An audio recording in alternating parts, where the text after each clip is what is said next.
Akkam jirtu kabajamtoota daawwattootaa fi hordoftoota Oromiyaa Freedom Media damee Kaayiroo irraa oduu isin dhageessifna jalqaba irratti hangafoota oduu.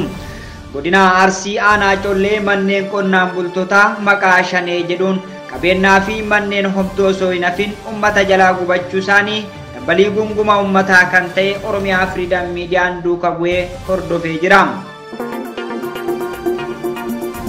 Waraanni bilisummaa Oromoo kutaalee Oromiyaa garaagaraa waraana mootummaatiin waraanaa akka jiru beeksisee jira. Lolli qindaa'an mootummoonni naannolee Oromiyaa fi Amaaraa Oromiyaa keessatti adeemsisuudhaaf jedhame gaaga'ama hamaa fiduu danda'a jedhamee jira.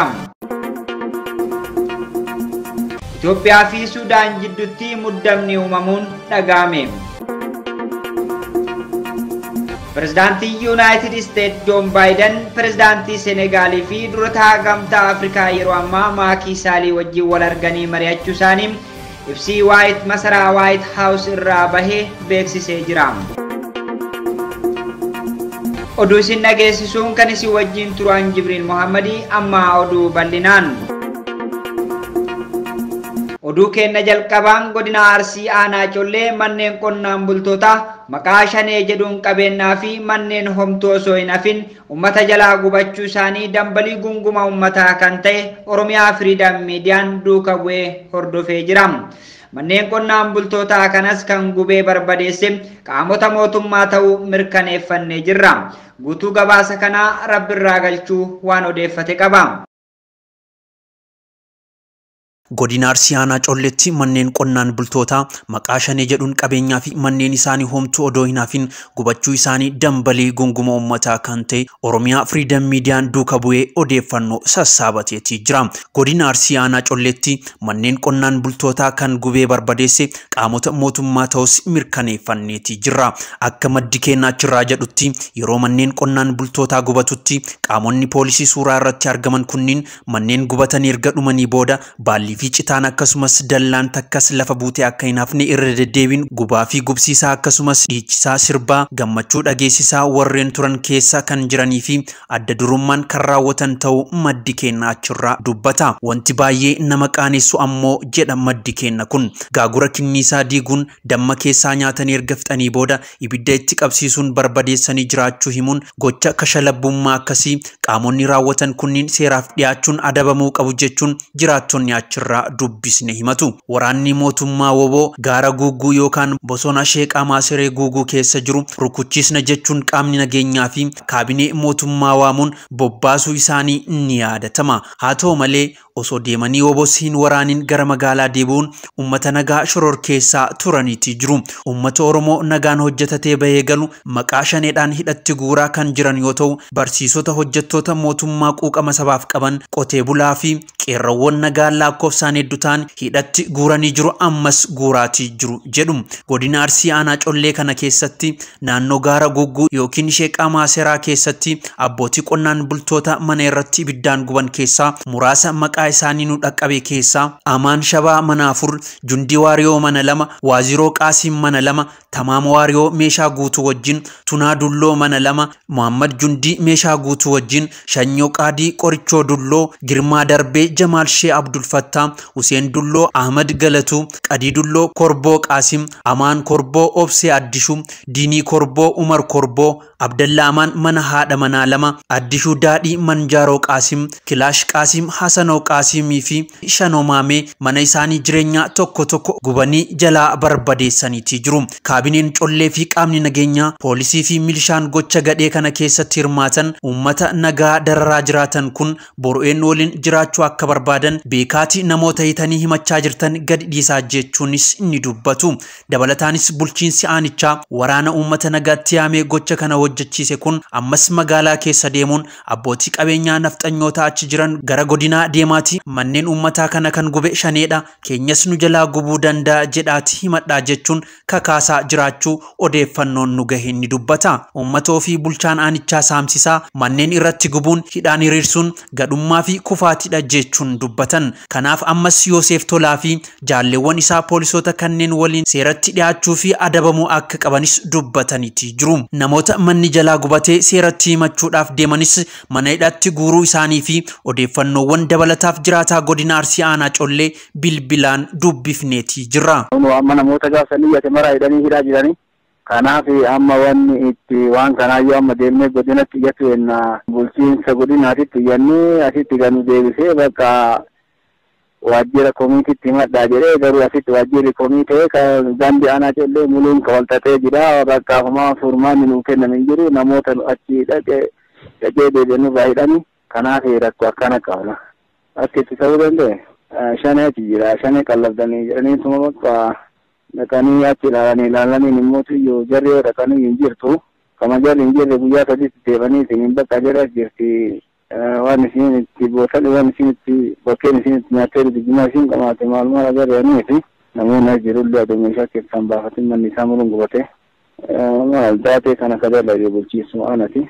Bulchiinsuma gandaati caasaa fi dabalatee fi namni biraa kamtu jira miti waan poolisii annoon ta'ini bakka jaruma.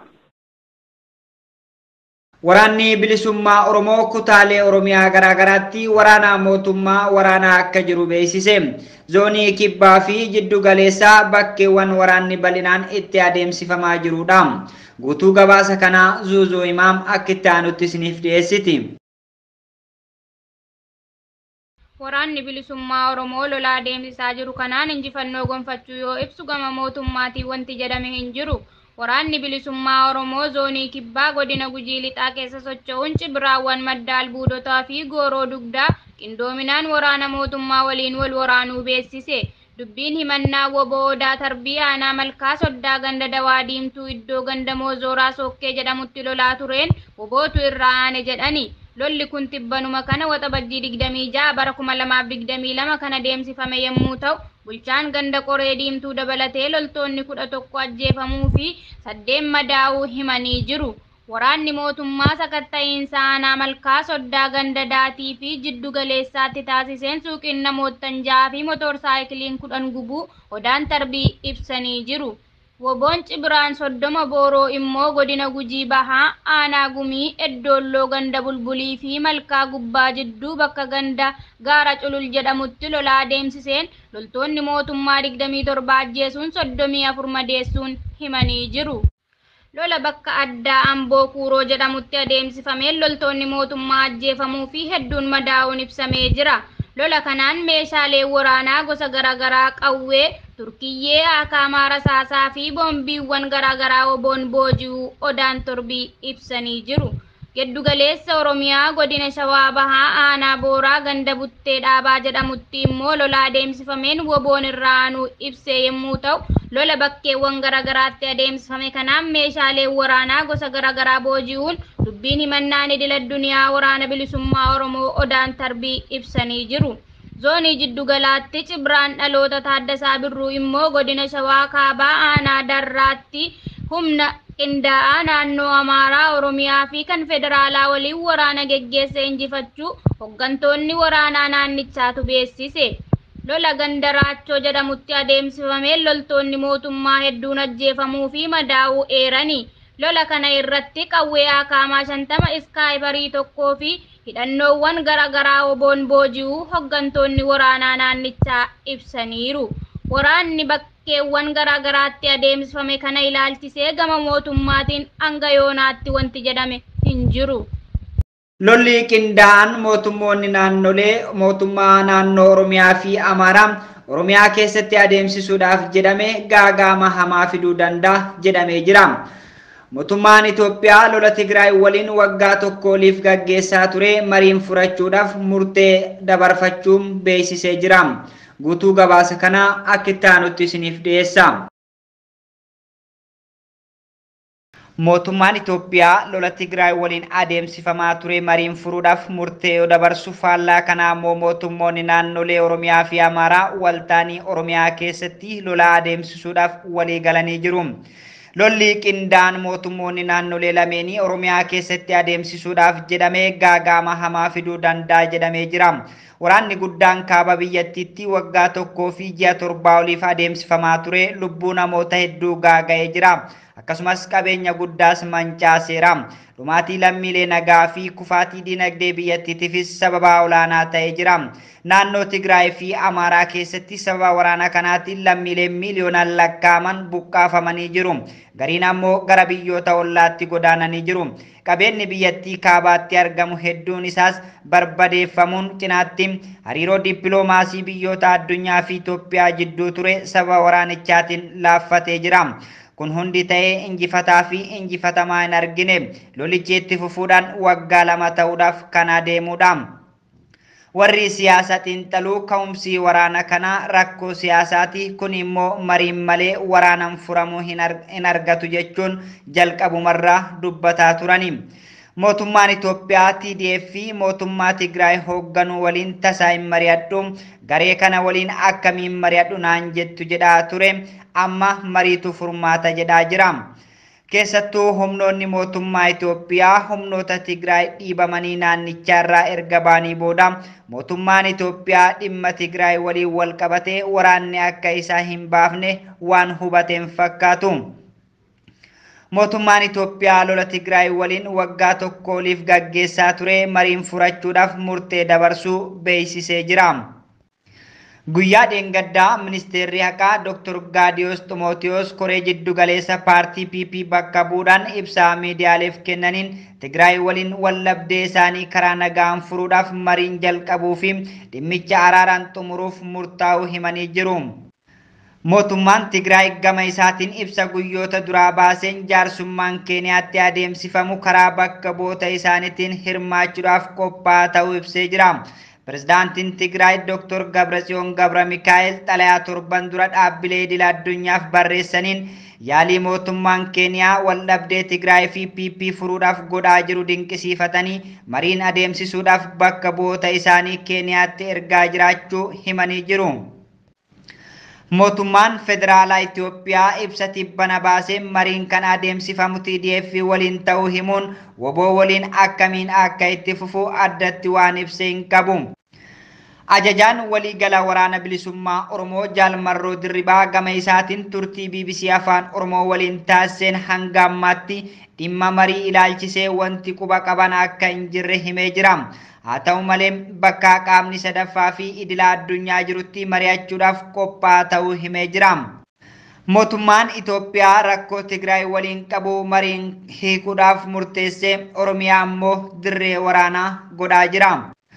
Askaluu kana yeroo mootummaan federaalaa lola kaabaa mariin furachuudhaaf murteerra ga'uu isaa ibsutti mootummaan naannoo Oromiyaa ammoo daboo kadhachuudhaan waraana bilisummaa Oromootiin lola banuuf qophaa'aa jiraachuu ibsa miidiyaaleef kennaniin himee jira.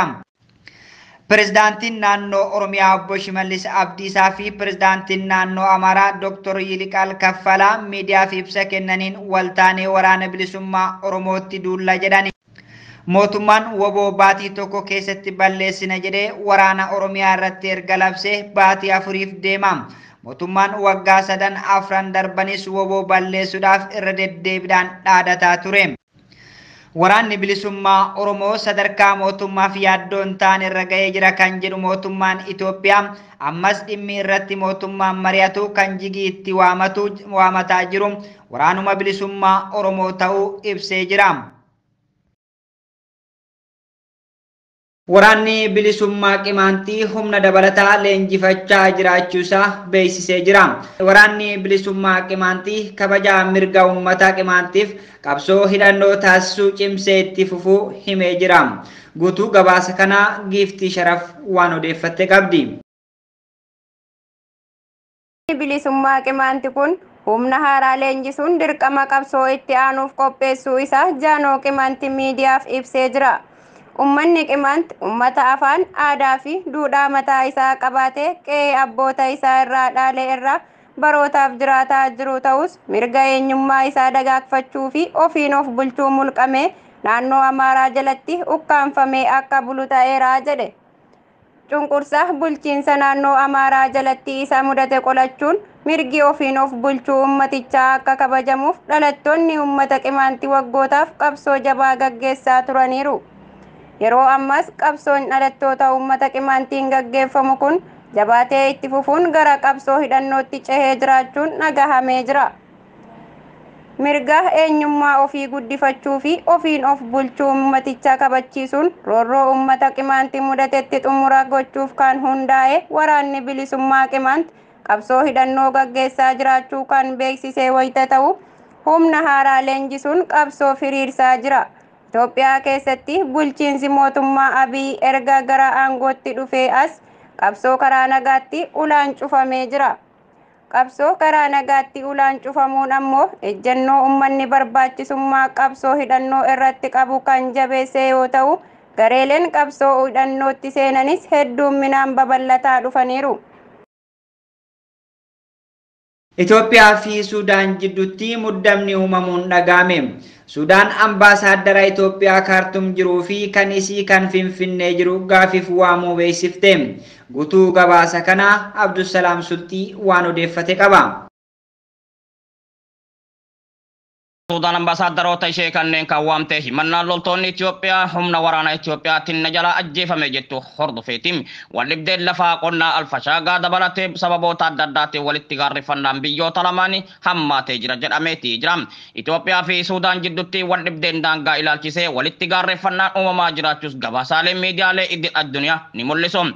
Suudaan loltoota booji'amanii turan torbaa fi nama nagahaa tokko na jala ajjeefte jechuun Itoophiyaa himattee jirti. Humni waraana Suudaan dilbata darbe akka jirutti loltoonni ajjeefaman booji'amtoota turan garuu ajjeefamanii reeffi isaanii ummanni akka argu taasifamee jira jedhameeti jira.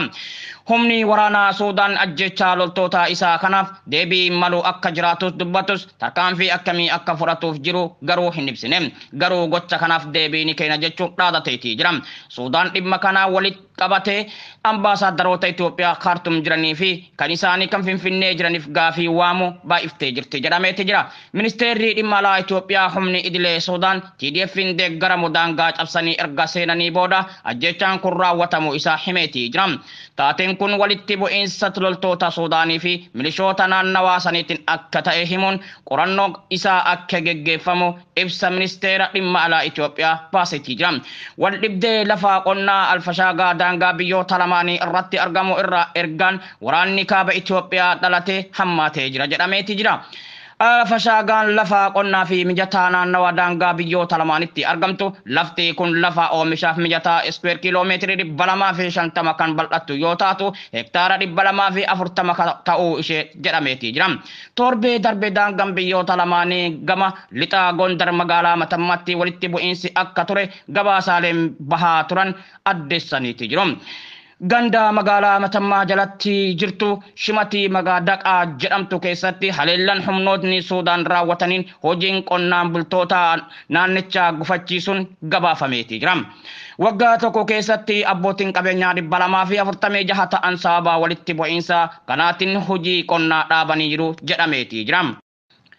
Rakkoon jiru mariin hiikuu fi haalduree jalqabaa mootummaan Itoophiyaa kaahee humnoonni Suudaan lafaa qabatanii gadhiisuu qabu akkan jedhudha. Suudaan gama iseetiin lafaa erga waraanni kaaba Itoophiyaa eegalee qabatee gadhiisuu fedhaa akka hin qabne garuu ammoo Itoophiyaa waliin waraanatti galuufis fedhii akka hin jirre ibsaa turte.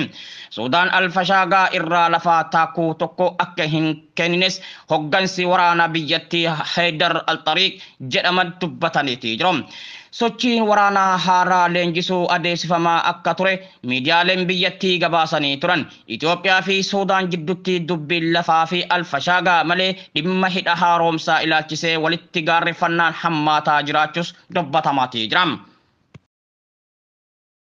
Pirezidaantiin Yuunaayitid Isteet Joon Baayiden pirezidaantii Senegaalii fi durataa gamtaa Afrikaa yeroo ammaa Maakii Saalii wajjin wal arganii mari'achuu isaanii ibsi masaraa White House irraa bahe beeksisee jira.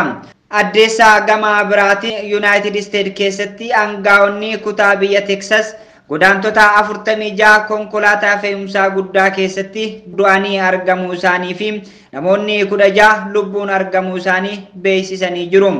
Guutuu gabaasa kanaa Rabbi irraa galchuu waan odeeffate qaba.